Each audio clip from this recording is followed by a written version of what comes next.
Hai, halo apa kabar? Ini adalah part 2 kelanjutan dari cerita pengalaman saya selama 1 bulan berkenalan dengan COVID-19. Oke, flashback ke part pertama. Jadi ketika ayah saya anosmia, awalnya saya merasa kesal dengan tindakan-tindakan orang-orang yang menyepelekan COVID ini. Namun setelah 3 hari akhirnya saya merenungi diri bahwa ini adalah kenyataan yang harus saya terima dan saya harus hadapi. So, saya bersyukur kepada Allah kenapa Allah tunjukkan anosmia itu kepada ayah saya agar saya bisa langsung bertindak cepat. Namun ternyata ketika saya berpikir, saya merawat beliau sampai beliau sembuh. Dan ketika sembuh, finish, semua selesai. Tidak. Adik ipar saya kena COVID. Meskipun dia tidak swab, namun dia anosmia. Demam, batuk, dan lain sebagainya. Kenalah COVID tuh. Tidak berakhir di situ. Setelah saya merasa ayah saya sudah aman nih, saya memutuskan pulang ke Jakarta. Sebelum pulang ke Jakarta itu, saya swab antigen dulu. Hari Jumat pada saat itu saya ingat. Saya swab antigen di Kimia Farma. Saya, ibu saya, Musa, hasilnya negatif. Jumat swab antigen, hari Minggu saya pulang ke Jakarta. Dan qadarullah, di Jakarta 5 hari kemudian bapaknya Musa demam 3 hari. Kemudian anosmia, besoknya langsung tes antigen sendiri, pribadi di rumah. Jadi tidak ada istilah COVID mengkonfitkan dari rumah sakit atau puskesmas. Kami beli alat sendiri, kami bayar sendiri, kami tes sendiri. Anda yang curiga, banyak rumah sakit atau puskesmas yang mengkonfitkan itu oknum saja. Hasilnya adalah reaktif. Saya tes swab juga pada hari itu dan hasilnya juga sama, reaktif. Pada saat itu saya ucapkan alhamdulillah, innalillahi wa inna ilaihi rajiun. Kenapa saya ucapkan alhamdulillah? Saya bersyukur Allah pilihkan keluarga saya. Berarti ini waktunya saya untuk membersihkan dosa-dosa saya. Apabila saya menerima dengan ikhlas, saya sabar, saya mau menjalaninya. Ketika Allah berikan cobaan lalu kita bersyukur, Allah akan nambah kenikmatan itu di suatu hari nanti yang mungkin tidak disangka-sangka. Langsung lapor atasan suami saya bahwa antigen reaktif.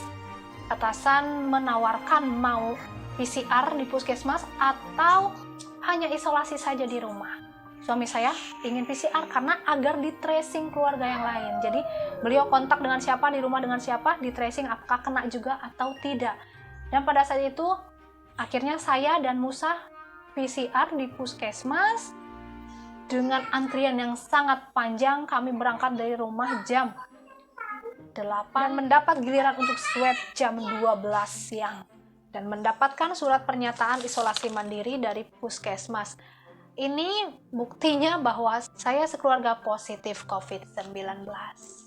Ini adalah surat pernyataan ketika melakukan isolasi mandiri. Di sini berisi apa yang harus dilakukan ketika menjalani isolasi mandiri. Dan ini nanti ditukar ketika isolasi mandiri habis dengan surat bebas pemantauan dari puskesmas setempat. Kenapa selesai isolasinya beda antara Bapak Musa saya dan Musa? Karena pengambilan sampel PCR-nya juga waktunya beda, jadi beda 1 minggu.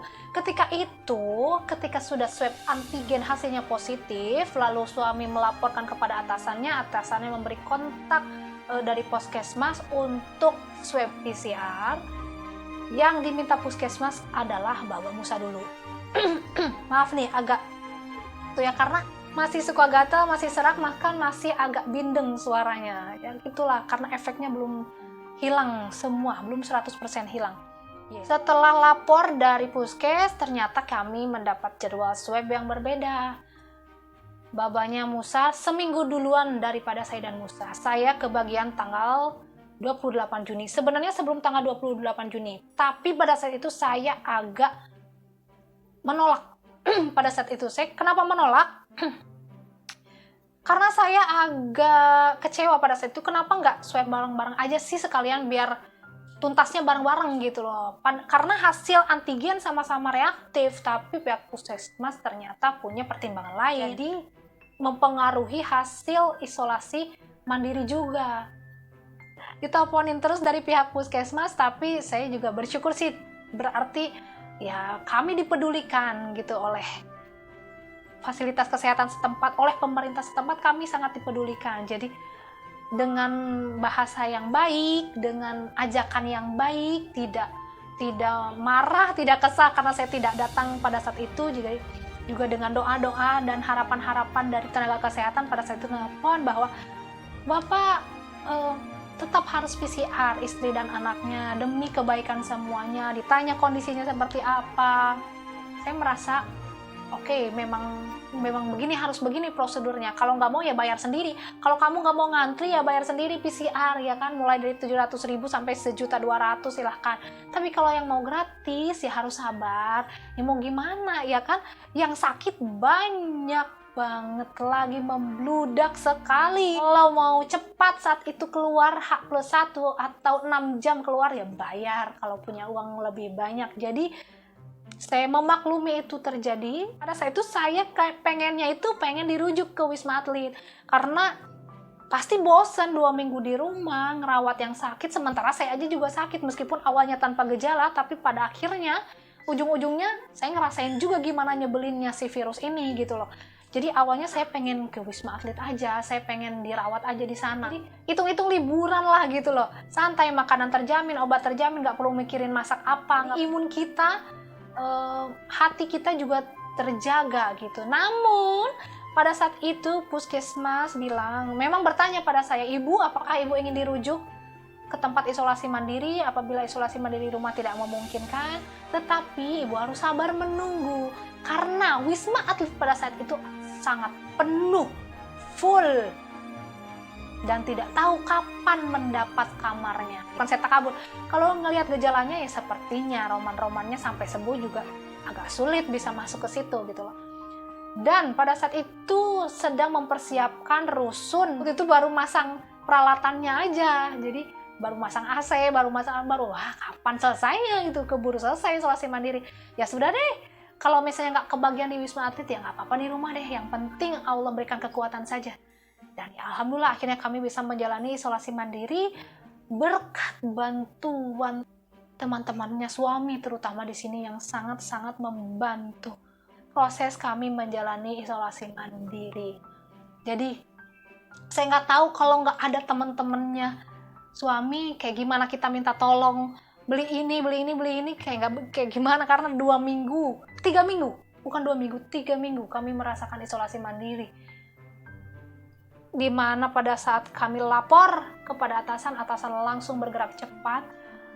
Pak Sekel di situ langsung bergerak cepat membantu, memberikan kontak puskesmas, lalu teman-temannya suami juga datang untuk memberikan support segala macam. Tetek bengeknya dari vitamin, susu, telur, lalu makanan pokok, bahan-bahan makanan yang kami perlukan, stoknya sampai kulkas penuh. Masya Allah, alhamdulillah, Allah kirimkan orang-orang baik, orang-orang yang membantu kami saat kami kesulitan, tulus untuk kami. Mereka ada buat kami. Saya nggak bisa balas apa-apa di sini, cuma bisa mengucapkan beribu-ribu terima kasih dan doa agar mereka selalu dilindungi oleh Allah, diberkahi, dimudahkan rezeki, berikan kesehatan. Karena ya nggak mudah menjalani isolasi mandiri itu, nggak enak sama sekali.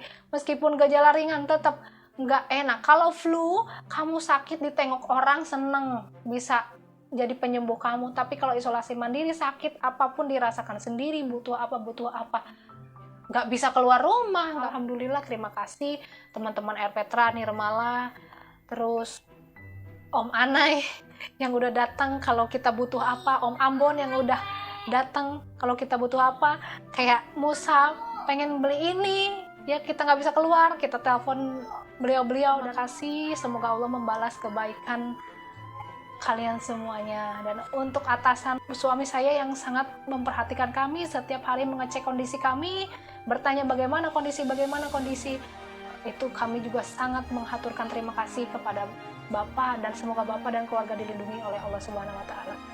Isolasi mandiri yang kedua ini saya merasakan langsung bagaimana nyebelinnya virus COVID-19 ini. Pada saat itu saya tidak membicarakan ini kepada ibu saya, ayah saya, nenek saya di Padalarang. Kenapa?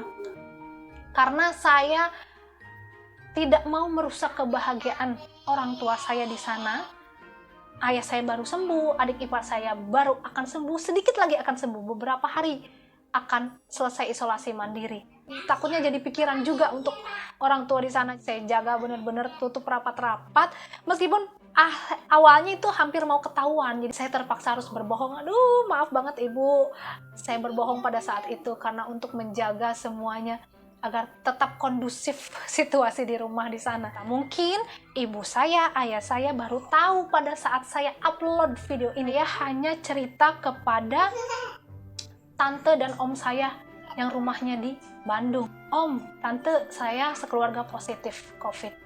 Tapi jangan khawatir, kami gejala ringan, semua stok obat sudah ada, stok makanan sudah ada. Saya bilang, doakan kami saja. Kenapa saya meminta beliau mendoakan kami? Ya, beliau adalah orang tua kami, dan saya juga butuh support dan doa, dan beliau juga orang yang tidak mudah panik, orang yang cukup bijaksana. Kalau misalnya terjadi apa-apa pada keluarga kami di Jakarta, beliau tahu dan bisa menyampaikan kepada orang tua saya. Tapi alhamdulillah sampai selesai isolasi mandiri, tidak terjadi sesuatu hal yang berat.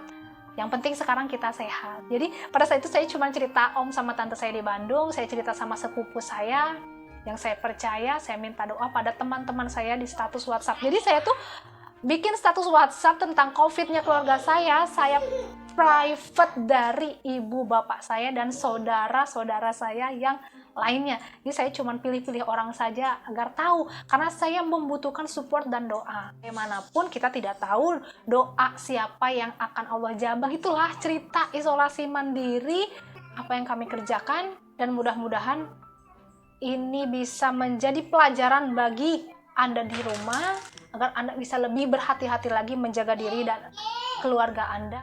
Sampai jumpa di part 3. Jangan lupa untuk di like, comment, and di share video ini, agar video ini bisa sampai kepada yang lainnya. Terima kasih yang sudah nonton. Wassalamualaikum warahmatullahi wabarakatuh.